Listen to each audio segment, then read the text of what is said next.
जाते हैं। दूसरा आपको ये भी देखना है कि हमारी मुख्य भूमि और का जो देशांतर है और जो वो है, ये हमारे देश की दक्षिणी सीमा बंगाल की खाड़ी 6.45 मिनट उत्तरी अक्षांश तक निर्धारित होती है, जबकि हम मानचित्र में जब पढ़ाते हैं तो बच्चों को कहते हैं कि 37.6 से लेकर 8.4 हमारा उत्तरी अक्षांश का विस्तार है। लेकिन जब हम अपने संपूर्ण भूमि को लेते हैं भारत की, तो वो 8.4 पर ना जाकर वो 6.4 पर जाती है। क्यों जाती है वो बात, क्योंकि हमारा जो इंदिरा बिंदु पॉइंट है, जो अंडमान निकोबार का लास्ट भूमि का टुकड़ा है, वो 6 डिग्री अक्षांश पर जाकर टिकता है। इसलिए जब संपूर्ण शब्द आ गया, यानी भारत का पूर्ण अक्षांशीय विस्तार कितना है, तब हमको 6.4 लिखना होगा। और अगर संपूर्ण नहीं आया और सिर्फ इतना पूछ लिया कि भारत का अक्षांशीय विस्तार कितना है, तो हम 8.4 लिखेंगे। ये भी एक चीज को आपको क्लियर रखना है। ये भी मैं आपको करा चुकी हूँ 1 नंबर के क्वेश्चन में कि अक्षांशीय और देशांतरीय विस्तार भारत का लगभग कितना है। तो पूरा हमारा अक्षांशीय देशांतरीय विस्तार जो है लगभग वो 30 डिग्री में हमारा भारत सिमट जाता है। इसमें हमारे भारत की जो उत्तर से दक्षिण तक हम लंबाई देखें, उत्तर से दक्षिण तो 3214 है, और वही लंबाई अगर पश्चिम से पूर्व की तरफ देखें तो 2933 किलोमीटर। ऐसा करके ये 5-7 क्वेश्चंस हैं जो हमारे बनते हैं। अब जो उत्तर से दक्षिण की लंबाई है जो 3014 अभी हमने बोला है, उसको अगर हम लेंगे तो कहाँ से कहाँ तक लेंगे, वो हम लेंगे तो यहाँ से यहाँ तक, ये उत्तर से लेके और ये दक्षिण तक। और दक्षिण की जो लंबाई है वो हम अंडमान निकोबार की जो ये आखिरी वाला पॉइंट जा रहा है इधर की साइड, अगर हम देखेंगे तो वहां तक हमें लेना पड़ेगा। ये जो यहां तक जा रहा है, आप नीचे देखेंगे तो ये यहां तक आखिरी पॉइंट तक, ये आखिरी पॉइंट तक, ये जो आखिरी छोर है, ये 8 डिग्री तो देखो यहाँ रह गई है, 8 डिग्री तो यहाँ रह गई है। तो फिर 8 डिग्री के नीचे तो ये नीचे वाला हिस्सा कहाँ जाएगा, ये इंदिरा पॉइंट बिंदु है, तो ये 6.4 पर जा रहा है। 8 से नीचे हम 6.4 तक फैले हुए हैं, और यहाँ तक ही हमने दूरी निभाई है, जो कि उत्तर से दक्षिण तक हम दूरी नापेंगे तो हमारी हो जाएगी 3214।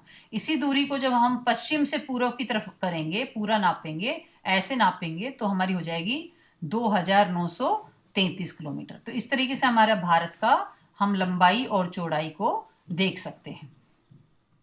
इसके अलावा एक क्वेश्चन और बनता है, वो बनता है हमारा कि पश्चिम से पूर्व की तरफ 2 घंटे का अंतर आता है, वो कैसे आता है। तो बात इतनी सी है कि 1 डिग्री 4 मिनट में चलता है, तो 30 डिग्री 120 मिनट में चलेगा। 120 मिनट का मतलब है 60 मिनट के 2 घंटे। तो इसी तरीके से हम समझ सकते हैं। और ये जो बॉक्स में लिख रखा है, ये चीज को हमें पढ़ना पड़ेगा। ग्रीनविच जो है वो संसार के पूरे ग्लोब पर बीचों बीच की एक 0 डिग्री देशांतर रेखा है, जिससे कि पूरे संसार को प्लस और माइनस में बांटा हुआ है। जो ग्रीनविच से सीधे हाथ की तरफ देश आते हैं उनको प्लस दे रखा है, और जो ग्रीनविच से उल्टे हाथ की तरफ देश जाते हैं उनको माइनस दे रखा है।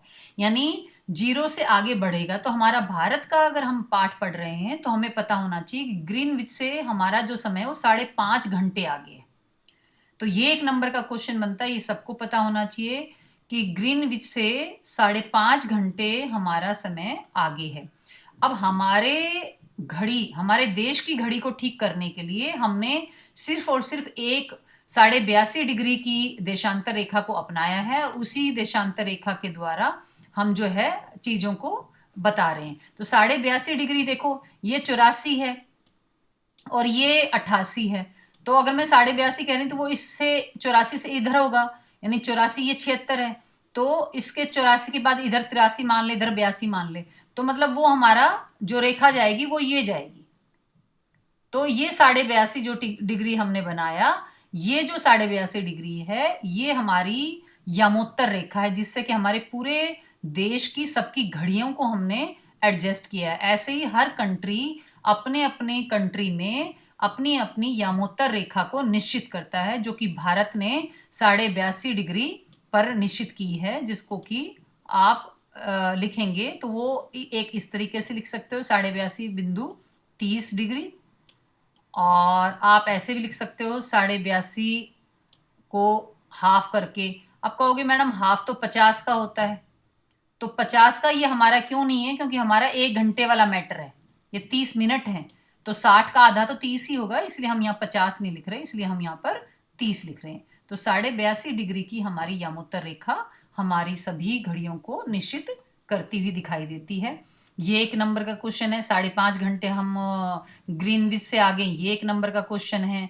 एक ये है कि यूएसए में, जैसे हमारे में तो 82.5 की डिग्री की हमने एक ही यामोत्तर रेखा मानी है, लेकिन यूएसए में ये बात 6 मानी है, उन्होंने 6 लाइनें, क्योंकि उनका क्षेत्रफल हमसे बड़ा है, इसलिए उन्होंने ये चीजें, ये ऐसी ऐसी लाइनें 6 कर रखी हैं अपने देश की घड़ियों को ठीक करने के लिए। आगे अगर आप ये देखें तो ये हमारे पूर्वी जगत में भारत की स्थिति को बताता है कि भारत के बीचों बीच से कर्क रेखा जा रही है, उसको भी आप गौर से देख सकते हो। परंतु कर्क रेखा ये नहीं है कि भारत के बीचों बीच जा रही है, कर्क रेखा तो कहीं आगे भी जा रही है। कर्क रेखा कोई भारत की जागीर नहीं है कि सिर्फ भारत से ही जाएगी। ये देखो, ये कर्क रेखा है, लेकिन जरूर नहीं है भारत से जा रही है, ये कर्क रेखा आगे भी बढ़ रही है। देखो, बढ़ती हुई नजर आ रही है सबको? हाँ, तो ये आगे तक, ये देखो, ये कर्क रेखा आगे तक चली गई है, ये कर्क रेखा आगे तक चली गई है। तो इसका मतलब कर्क रेखा सऊदी अरब से भी जाती है, पाकिस्तान से भी जाती है, म्यांमार से भी जाती है, बंगाल से भी जाती है, आगे चाइना से भी जाती है, और आगे प्रशांत महासागर में भी निकल जाती है। तो इसका मतलब है कर्क रेखा हमारे भारत के बीचों बीच से जाती है, जो कि 23.5 डिग्री बनता है, क्योंकि 20 डिग्री नीचे रह गया, और 20 डिग्री से अगर ऊपर जा रहा है तो ये 23.5 डिग्री पर कर्क रेखा बनती है। तो हम इसको 23.5 डिग्री लिखने के लिए हम क्या करेंगे, 30 मिनट लगा देंगे। 23.5 डिग्री हमारी कर्क रेखा गुजरती है।